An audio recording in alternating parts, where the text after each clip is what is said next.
Hey everybody, welcome back to the channel. My name is Johnny and I'm so glad that you're here, and I'm trying to make this less formal, but I honestly don't know what my style is yet. But I have just come back from a job interview and I was like wanting to make another video because you guys gave me 1,000 views on my last video and so many more subscribers, and that's just so encouraging. And I just really was like, okay, well, I want to put out another video and maybe I can help you guys with something. And so today I came up with 5 tips and tricks or advice or whatever it is, I'm not sure what to call it, that I can give to you hopefully for your next journey or shoot or step into photography or videography. I'm no pro whatsoever, but these are just things that I know that have been true for me in my journey.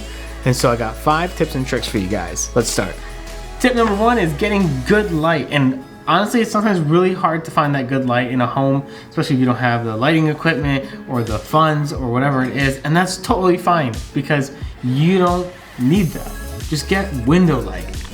Whereas if I come in here, this is my kitchen and this light is not great. I guess light is better than no light, but if you got a window in the home, which I'm sure you do, light from the window is so much better, as you can tell. Tip number 2 is getting good audio quality for your videos. I mean, your camera audio and its microphone are an option, but I wouldn't say it's the best option. I feel like that should be all the way down and use it as the last resort, if anything. I would say invest in the shotgun mic for sure, or you can do an XLR mic, you can do a lavalier mic that clips to your vest, and you don't have to spend $300, $500. You can spend $100, you can pay $60, but something that is anything is really a step above the camera's microphone for sure. Actually, people are more willing to stay on a video if it has bad video quality but good audio quality. And if it's the opposite, people are more likely to click off of that. I mean, let's be real. Go back to a video or a movie that you've seen that has just bad audio quality, you're more likely to notice that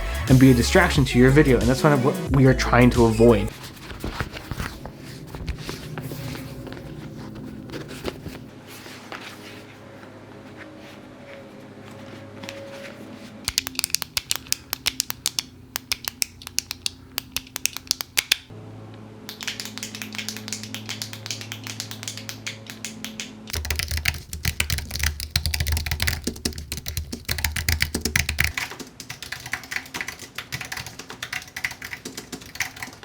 Alright, step number 4 is to shoot with what you have. Work with the gear that you already have in your camera bag or whatever it might be, and just work with that. It might be your phone. It might just be that, and that's okay. I mean, eventually I know you're gonna want to upgrade to a camera, and that's really good, and that's something to work towards. Until that point, do with what you have. You learn so much of critical thinking, creative problem solving, and I know those are like educational words or descriptors or business related lingo, but it's true. You really do develop a lot of good skills that can relate into your journey as you go through, you know, upgrading your gear and stuff like that. I fell into the trap after that wonderful moment where I was using the gear that I had and all those things, where I would watch a lot of YouTube videos and like, man, only if I had this thing, man, only if I had that thing. That I kept making excuses for myself not to create, and that actually pushed me way back. And I thought my value as a photographer or as a videographer came from the gear I had. Do I have a gimbal? Do I have this camera? Do I have this lens? Do I shoot with this company?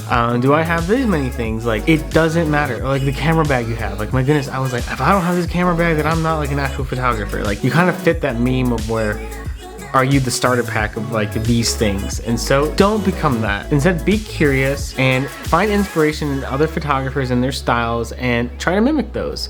And try to do it with what you have and see, maybe you create something different or something new or something in your opinion that's better, or just a variation of those things. It's okay. And as an encouragement hopefully to you is that I shot with this is the first camera I bought. It's a Canon SL1. I was so excited when I got it, and it's what I took photos with for 5 years. And I keep it as a reminder to let me know that this thing is not what gives me value. It's how I use the thing. And so yes, it's necessary to get certain things for gear, and it's good to upgrade and all that, but it's not what makes you learn. Like, if I'm gonna buy a $5,000 camera, I don't automatically know how to do photography. It's the practice and hard work that you put in, and it's frustrating. I couldn't understand aperture for like a good year. I didn't understand it. I couldn't come to grasp of like, what is this thing?